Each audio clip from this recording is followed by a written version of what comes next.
Vamos juntos cantar com alegria e brados ao que nos dá vitória, a rocha que nos sustenta. És a nossa salvação, não podemos nos calar, cantamos. Grande é o teu amor e grande é o teu poder para sempre. O louvor oferecemos a ti.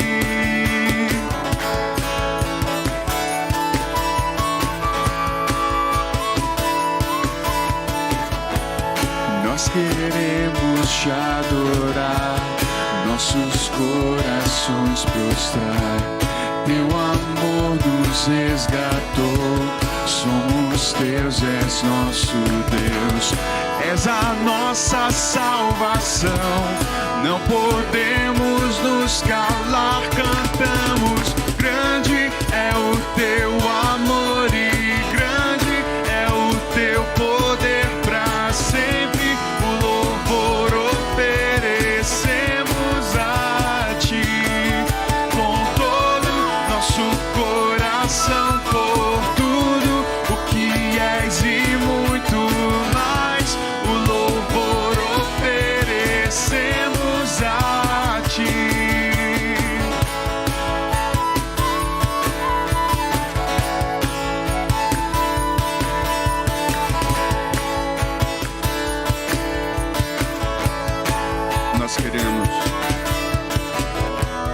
Nós queremos te adorar, nossos corações prostrar.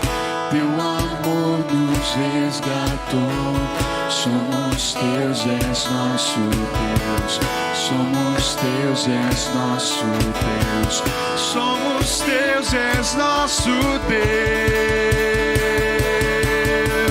Grande é o teu amor e grande é o teu poder para sempre. O louvor oferecemos a ti, com todo nosso coração, por tudo o que és e muito mais. O louvor oferecemos a ti.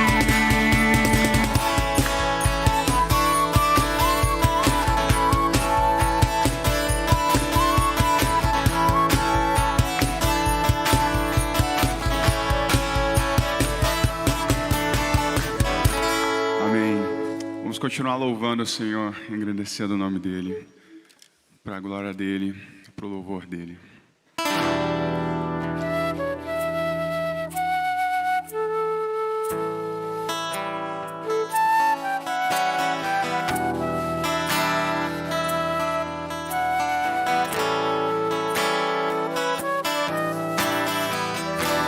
Louvemos ao Senhor.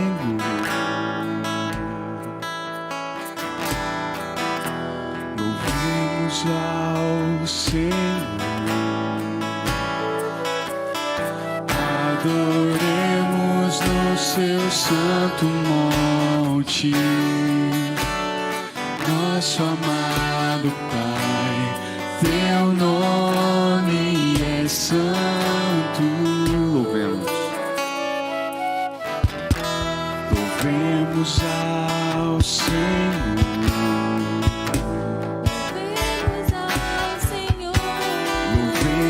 Ao Senhor, adoremos no seu santo monte, nosso amado Pai, seu nome é santo.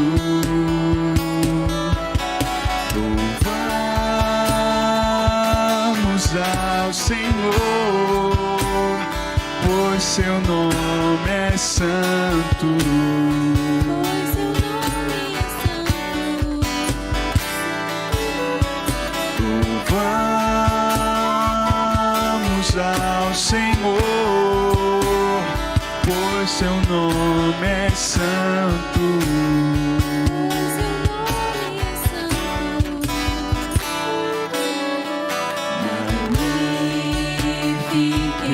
Louvamos ao Senhor,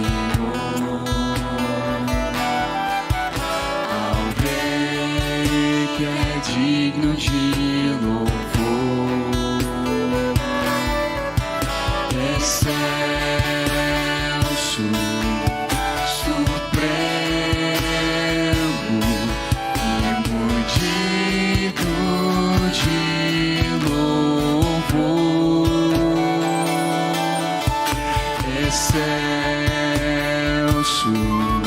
supremo e muito digno de louvor. Louvamos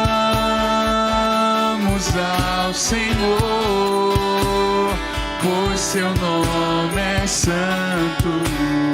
Pois seu nome é santo.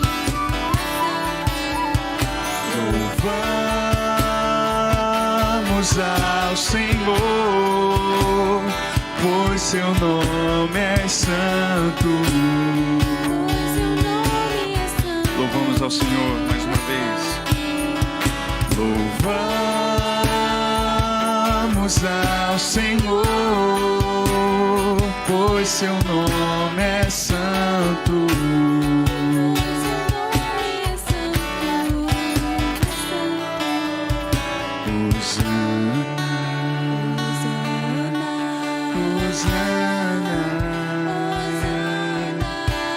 Hosana ao nosso Rei.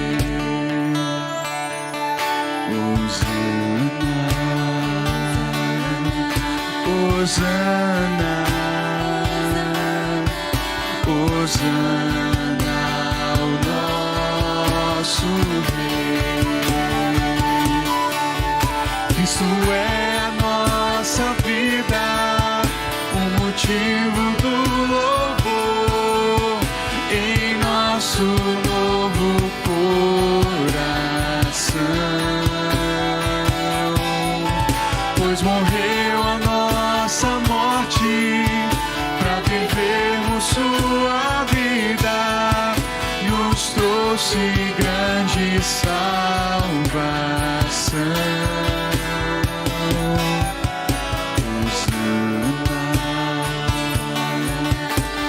Hosana, Hosana ao nosso Rei.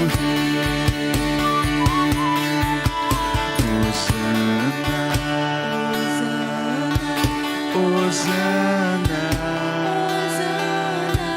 Hosana ao nosso Rei. Amém. Olá, irmãos, muito boa noite. É um prazer para mim poder estar aqui compartilhando um pouco da palavra de Deus com vocês, e a minha oração é que nessa quarta-feira você possa se juntar aí em família para que a gente dê seguimento no estudo do livro Graça Futura, do John Piper. Hoje nós vamos começar a prestar atenção um pouco mais especificamente no capítulo 11, que se chama Um Caso de Amor com a Lei de Deus. Então, prepare seu coração, a sua mente, para que a gente possa aprender verdades aqui da palavra de Deus através do estudo desse capítulo. Bom, Piper começa falando sobre a ideia geral do capítulo, né? Que fala sobre a lei de Deus de uma maneira mais específica, olhando para o Antigo Testamento. Ele fala bastante sobre uma ideia muito errada que às vezes muitos cristãos têm sobre o Antigo Testamento, como se ele fosse totalmente desprezível, né? Como se fosse algo que não vale mais de forma nenhuma para a gente, que não tem mais nenhuma aplicabilidade, nenhuma relevância, né? E isso nos afasta muitas das vezes de verdades que o próprio Deus revelou ali pelo Antigo Testamento, né? E ele fala, o Piper vai descrever ao longo desse capítulo, como os mandamentos de Deus, a lei de Deus, mesmo na época do Antigo Testamento e ainda hoje, a lei de Deus ela é maravilhosa, ela e deve soar maravilhosa para nós, nós devemos encontrar prazer na lei de Deus, né? Ele cita, por exemplo, o salmista no Salmo 119, quando ali nos versículos 47 e 48 ele vai dizer: eu tenho prazer nos teus mandamentos, eu os amo, né? A ti eu levanto as minhas mãos e medito nos teus decretos. Ainda no versículo 127 ele vai dizer: eu amo os teus mandamentos mais do que o ouro, mais do que o puro ouro. né? Então, os mandamentos de Deus, a lei de Deus, às vezes os cristãos acabam olhando para ela como apenas um conjunto de regras e de leis a serem seguidas, quando na verdade o Antigo Testamento ele demonstra o mais puro amor de Deus para com a humanidade, para com o seu povo, porque as leis e os mandamentos de Deus têm como objetivo buscar o bem do próprio povo, né? Não é um fim em si mesmo, é muito mais uma ideia de Deus tentando fazer o bem para o seu povo através dos seus mandamentos.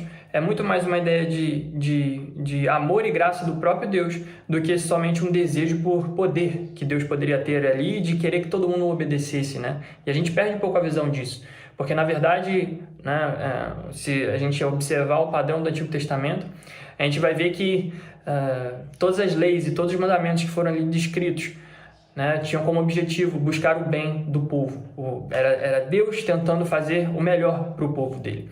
E o melhor que a gente pode fazer, como sendo o povo dele, e o melhor que Israel poderia ter feito naquela época também no Antigo Testamento, era buscar o próprio Deus. Então não existia nada melhor no mundo do que obedecer ao próprio Deus, obedecer àquele que criou o universo, aquele que é o criador de todas as coisas. E Deus sabia disso, sabe disso, e é por isso que ele buscava essas leis e mandamentos e ordenava elas ao povo, para que o povo pudesse extrair o melhor de Deus através daquelas leis e mandamentos, e assim pudesse viver realmente de maneira plena. Porque qualquer coisa fora disso seria enganação, seria viver de forma vã.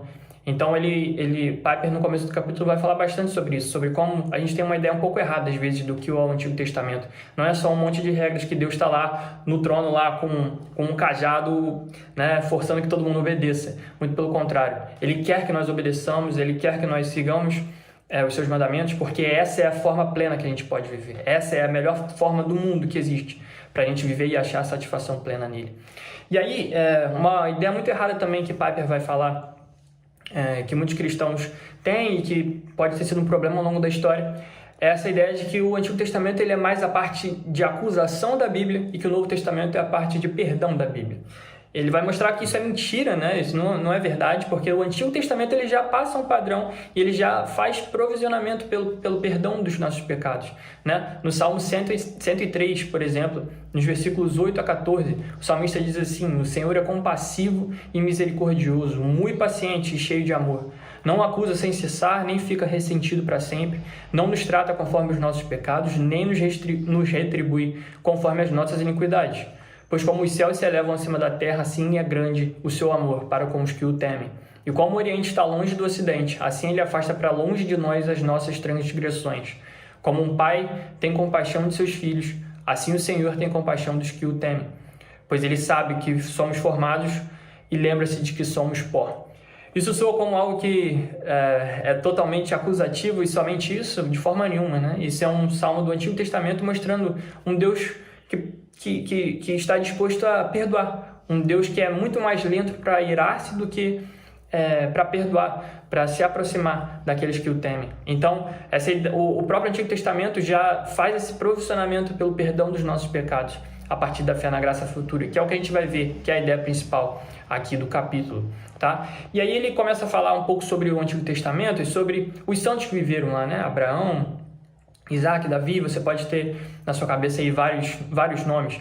E ele começa a mostrar alguns exemplos de como o Antigo Testamento ele não era só um conjunto de leis para que as pessoas obedecessem, assim atingissem uma chamada perfeição e assim pudessem agradar a Deus. Não era isso, né? Os santos do Antigo Testamento, eles percebiam na lei como que seria praticamente impossível eles conseguirem cumprir isso por si só, né? Que eles precisavam de algo mais, eles precisavam de uma graça capacitadora, que é o que John Piper vai chamar aqui como sendo essa graça que provê ao ser humano a possibilidade de obedecer, de cumprir os mandamentos de Deus, e somente dessa forma, né? Salmo 119, 18, por exemplo, o salmista vai dizer: abre os meus olhos para que eu veja as maravilhas da tua lei. No 119 também, versículo 36, ele vai dizer: inclina o meu coração para os teus estatutos e não para a ganância. Ou seja, a única forma que os santos do Antigo Testamento viam de conseguir obedecer a lei, de cumprir os mandamentos de Deus, era se Deus fosse intervir na história. Era se Deus, de alguma forma, fizesse e enviasse uma graça capacitadora que fizesse com que os olhos dos nossos corações fossem abertos que fizessem com que as escamas caíssem dos nossos olhos, que a gente pudesse enxergar a lei de Deus de verdade e assim obedecê-la. Então essa era a única forma pela qual os santos do Antigo Testamento entendiam que era possível obedecer a Deus, né? Então isso tira também um pouco da ideia, né, de que no Antigo Testamento a única forma que você tinha de agradar a Deus era literalmente obedecendo tudo, fazendo tudo com perfeição, porque eles entendiam que eu não consigo fazer isso por mim mesmo, eu não tenho capacidade para fazer isso sozinho, eu preciso de uma graça que me capacite a fazer isso, uma graça futura que ainda estava por vir. Então, apesar dessa graça ter sido parcialmente, digamos assim, derramada ali no Antigo Testamento para os santos que pediam a Deus e pediam para que Ele pudesse prover essa graça capacitadora de obediência para Ele, ela não foi completamente derramada ali, né? Nós sabemos disso. No Antigo Testamento nós vamos ter diversas promessas ali, como por exemplo em Ezequiel, quando Deus promete ao povo que Ele dará a eles um coração não dividido, porá neles um novo espírito, retirará deles o coração de pedra e lhes dará um coração de carne. E assim então agirão segundo os seus decretos e serão cuidadosos em obedecer as suas leis.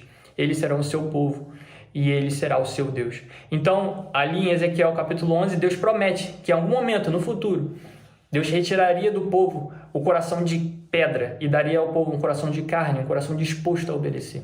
E hoje a gente sabe que essa promessa foi cumprida quando a nova aliança ela vem e se estabelece através do sacrifício de Cristo. E hoje a gente vive dentro dessa nova aliança, né? A gente já entendendo o Evangelho e crendo e recebendo Cristo em nosso coração, entendendo que não há nada que nós possamos fazer para alcançar essa graça, mas que essa graça nos alcançou de forma maravilhosa, e depositando a nossa fé em Cristo, a gente já vive debaixo dessa nova aliança. E por isso o nosso coração de pedra ele já tem sido removido e substituído por um coração de carne disposto a obedecer. Mas isso não deve nos fazer de forma nenhuma olhar para essa antiga aliança com um excesso de crítica, Piper vai dizer, né? Porque o problema da antiga aliança, das leis, das 613 leis que existiam lá para serem cumpridas, não era que elas tinham um erro em si ou que elas, de alguma forma, fossem algo errado. Mas o problema do Antigo Testamento, o problema da antiga aliança, é que ela não era totalmente permeada por essa graça capacitadora. Então, quando a gente olha para trás e rejeita as leis de Deus do Antigo Testamento, a gente está errando, porque o problema não está nas leis, o problema está que naquela época não existia uma graça plenamente capacitadora disposta entre os homens, porque Jesus Cristo não havia ainda morrido para disponibilizar essa graça para todo aquele que nele cresce, né? E hoje, quando a gente vive nisso, a gente tem essa graça capacitadora, sim, para poder olhar para o Antigo Testamento e enxergar onde a gente pode agradar a Deus, na forma com a qual Ele também se revelava ali no Antigo Testamento, né? E aí o Piper vai começar a falar aqui no capítulo do motivo pela qual, então, várias gerações de Israel, que era um povo que estava mais perto ali de Deus, né? Era um povo que estava recebendo tudo diretamente de Deus. Qual o motivo? E às vezes a gente fica com essa ideia na cabeça, né? Gente, Israel passou por tanta coisa e Deus livrou eles de tanta coisa. Qual é o real motivo deles não terem agradado a Deus? Ou qual é o real motivo deles terem se desviado e rejeitado a Deus, como a Bíblia mostra em diversas ocasiões, onde Deus salvou eles e fez maravilhas no meio deles, e mesmo assim eles não escolheram a Deus, né? E Piper vai discorrer aqui sobre vários capítulos, vários versículos da Bíblia, para mostrar qual é a raiz desse problema. Por que Israel, mesmo vivendo tão perto de Deus assim, se desviava, ainda assim era tão longe, né? Ele vai dizer, por exemplo, Piper vai citar, né, Hebreus capítulo 4, versículo 2, onde o autor de Hebreus vai dizer que as boas novas foram pregadas também a nós, tanto quanto a eles, falando do povo de Israel, da geração de Israel, né? Mas a mensagem que eles ouviram de nada lhes valeu, pois não foi acompanhada por fé por aqueles que a ouviram. Ou seja, a raiz da desobediência de Israel era a incredulidade na graça futura de Deus. Israel não acreditava, Israel não confiou, Israel não entregou a sua confiança total e plena a Deus. E era isso que era a razão pela qual Israel não conseguia agradar a Deus, ou melhor dizendo, era essa a razão pela qual Israel sempre continuava se desviando de Deus, porque no fim das contas Israel não tinha uma fé genuína, não acreditava piamente em Deus. E por isso a falta de fé de Israel dava lugar ao medo, e o medo dava lugar à rebelião, dava lugar a desordem, né? A vontade de fazer algo diferente. E por isso Israel não seguia os mandamentos de Deus. Então, Salmo 106, por exemplo, 24, o salmista vai dizer sobre Israel, né? Eles rejeitaram a terra desejável, falando da terra prometida, da geração que caminhou no deserto, pois não creram na promessa dele. Eles não creram que Deus poderia oferecer a eles aquela terra, eles não creram em todas as promessas de Deus, e por não crerem, eles ficaram com medo. E ao ficar com medo, eles tentaram destronar Deus, de certa forma, desobedecendo e se desviando dele e não cumprindo com o que ele queria, né? E aí, pensando mais especificamente na raiz desse pecado, por que Israel não creu? Né? Qual foi o motivo real de Israel ter sido destruída, por exemplo, em 722 a.C., quando os assírios vieram e tomaram o reino do norte ali de Israel, né? Israel, que naquela época era dividida entre reino do norte e reino do sul. Qual é o motivo da gente ver sucessões de histórias na Bíblia onde o povo de Israel era exilado, era maltratado, era escravizado, mesmo estando tão perto ali de Deus e podendo receber diretamente dele as suas leis, né? O motivo e a raiz desse pecado, a raiz da razão pela qual Israel não conseguia se manter no caminho de Deus, Piper vai mostrar, através dos versículos que ele menciona, né, que a raiz, assim como os antepassados desse povo, que foi levado em exílio ali para a Síria também, em 722 a.C., era a mesma dos antepassados lá da geração do deserto, que não entrou na Terra Prometida. Era a falta de fé em Deus, era a falta de confiança em Deus. E ele vai citar também 2 Reis 17, capítulo 17, versículo 7, onde ele vai explicar por que essa geração também falhou como a primeira, né? Tudo isso, ele diz assim, tudo isso aconteceu porque os israelitas haviam pecado contra o Senhor, o seu Deus, que os tirara do Egito, de sob o poder do faraó, rei do Egito. Eles prestaram cultos a outros deuses. E aí no versículo 14 ele vai completar, mas eles não quiseram ouvir e foram obstinados como seus antepassados, que não confiaram no Senhor, o seu Deus. Ou seja, gerações e gerações o padrão se repetia. Gerações e gerações os problemas se repetiam. O povo de Israel não confiava verdadeiramente em Deus. E essa falta de fé na graça futura, a falta de fé nas promessas de Deus, fazia com que o povo se desviasse dele. Porque a falta de fé nele não dava ao povo a graça capacitadora que os santos do Antigo Testamento tinham, como a gente viu. A graça capacitadora de abrir os olhos do coração, abrir a mente para obedecer às leis e os mandamentos de Deus. E ele fala que a raiz principal é realmente a falta de fé. Não era a ingratidão, não era a murmuração, tudo isso eram consequências de uma falta de fé, de uma falta de confiança no Deus que tinha tirado eles do Egito gerações anteriores. Ou seja, o povo não teve a capacidade de olhar para trás, ver tudo que Deus tinha feito lá no passado e usar aquilo como combustível para confiar, para ter fé num futuro que Deus já havia prometido para eles que aconteceria. E isso muitas das vezes acontece na nossa própria vida, né? A gente se esquece muito fácil de tudo que Deus já fez na nossa vida, de onde Ele já nos tirou, a começar pelo Evangelho, de quem nós éramos antes de encontrar a Cristo, antes de Cristo nos encontrar, antes de ser transformados pela graça dEle. A gente esquece de tudo isso, a gente esquece de todas as boas coisas que Deus já fez por nós e faz e continua fazendo todos os dias. Isso nos dá medo, isso nos gera ansiedade para o futuro, e essa ansiedade, esse medo, acaba nos levando a muitas das vezes procurarmos outras balizas, outros nortes que não a Deus, e isso gera ídolos nos nossos corações. Então você percebe que é o mesmo problema lá no Antigo Testamento e agora. É a falta de fé na graça futura, nas promessas de Deus, que faz com que nós nos desviemos dele. E aí ele vai falar também, Piper vai continuar aqui no capítulo, falando sobre, no Antigo Testamento, muitas das vezes, uma ideia errada também que existe em relação às obras, né? Porque a ideia principal que muitas pessoas têm na cabeça era que, no Antigo Testamento, como por ser feito de um livro, basicamente, de leis e mandamentos, ali, principalmente no Pentateuco, o que mais ficava expresso, né, era a imperfeição das pessoas, era a desobediência das pessoas, porque ninguém poderia cumprir com tudo aquilo ali. Isso é verdade, em certo sentido, né? Um Deus santo que revela o seu caráter através dessas leis, e nós humanos, como Romanos 3:23 diz, todos nós pecamos, e estamos destituídos da glória de Deus, nós não conseguimos alcançar esse padrão de Deus. E nesse sentido isso é certo, né? Isso é verdadeiro. Ou seja, para a justificação, para alcançar o padrão de Deus, sozinhos, por nós mesmos, nós não temos como fazer nada. Então, as nossas obras, como Isaías vai dizer, são como trapos de imundícia, né? Mas será que todas as obras são como trapos de imundícia? Faber vai mostrar aqui um prisma um pouco diferente. Que sim, nossas obras elas podem ser como trapos de imundícia, uma vez que nós buscamos essas obras como um motivo ou um pretexto para buscar a justificação em Deus.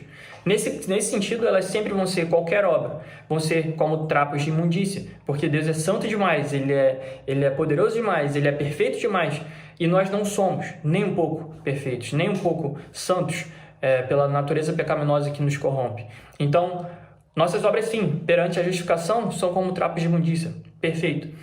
Só que, uma vez justificados, nós entendemos que Deus, Ele, como Paulo vai dizer lá em Efésios, Ele já preparou boas obras para que nós as pratiquemos já de antemão.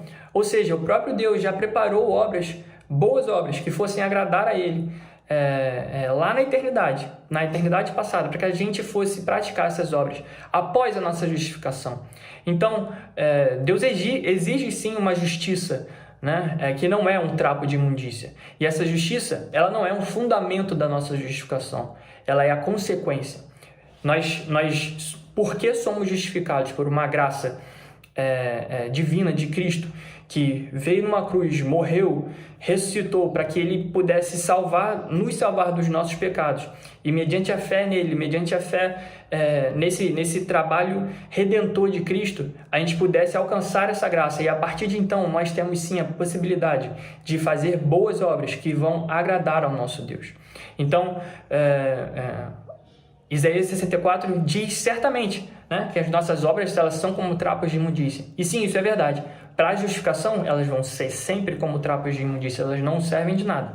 Mas uma vez que nós somos justificados, entendendo que nós não temos essa possibilidade em nós mesmos, e depositando a nossa fé em Cristo no seu trabalho redentor, a gente pode sim passar então a realizar obras que não vêm de nós, mas vêm do Evangelho de Cristo, que nos dá essa capacitação de agradar a Deus com as nossas obras. Então, é uma chave que muitas das vezes a gente esquece de virar quando a gente olha para o Antigo Testamento, vê um monte de lei lá e acha que, nossa, nós não conseguimos cumprir isso. É muito verdade que nós não conseguimos, mas a partir do momento que a gente entende o Evangelho, deposita a nossa fé em Cristo, o próprio Deus nos capacita para cumprir com seus mandamentos, para obedecê-lo e assim agradar a Ele, né? E por isso, já caminhando aqui para o final, é muito importante que a gente entenda esses conceitos, porque se a gente não entender a real razão pela qual Israel tinha se esquecido e tinha se desviado de Deus, que era a falta de fé, e a real razão pela qual nós podemos sim realizar boas obras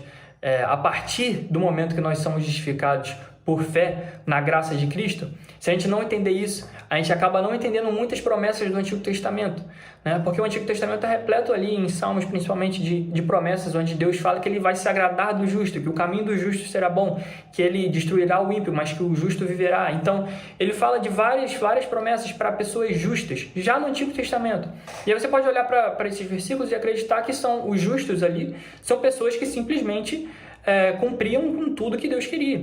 E isso não é verdade, porque a lei ela não exigia perfeição. Como a gente viu no começo, a lei ela já fazia um provisionamento pelo perdão dos nossos pecados. Então ela já admitia que as pessoas não conseguiriam fazer tudo o que a lei pedia. Né? Mas os próprios santos do Antigo Testamento perceberam isso, que a lei já provisionava o perdão dos pecados numa graça futura que viria a ser plenamente satisfeita em Cristo Jesus. Então, quando a gente olha para isso e não consegue entender, a gente vai olhar para essas promessas sobre os justos que Deus faz no Antigo Testamento, e a gente vai dizer, mas não somos todos nós pecadores? Não somos todos nós destituídos da glória de Deus, como Romanos vai dizer? Sim, é verdade, nós vamos... Mas os justos não são aqueles que fazem tudo certinho. Não são aqueles que são os perfeitos que nunca erram. Não. A Bíblia vai falar que não existe ninguém que não peque, né? Mas como o Salmo 32 mostra muitas vezes, o justo, na verdade, é aquele que tem as suas transgressões perdoadas, a quem o Senhor não atribui culpa nenhuma, mas que confia no Senhor, confessa as suas transgressões e se rende aos seus mandamentos É uma obediência que flui a partir da fé na sua graça salvadora e capacitadora. Então, o justo não é aquele que faz tudo certinho. Não é o cara que não erra nunca. Não é o cara que é perfeito, que cumpre todas as leis. Afinal de contas, se você for olhar para o Novo Testamento, você vai ver diversos momentos onde Jesus vai contra os fariseus, que eram os caras que se orgulhavam muitas das vezes por achar que eles conseguiam cumprir com a lei. E de fato eles tentavam e conseguiam cumprir vários mandamentos de Deus de forma exterior. Por isso Jesus usava diversos nomes para chamar os fariseus. Ele chamava eles de sepulcros caiados, de filhos do diabo, de raça de víboras. Por quê? A sua conformidade exterior à lei, o que eles faziam por fora, a obediência por fora da lei, não estava pautada numa transformação interior.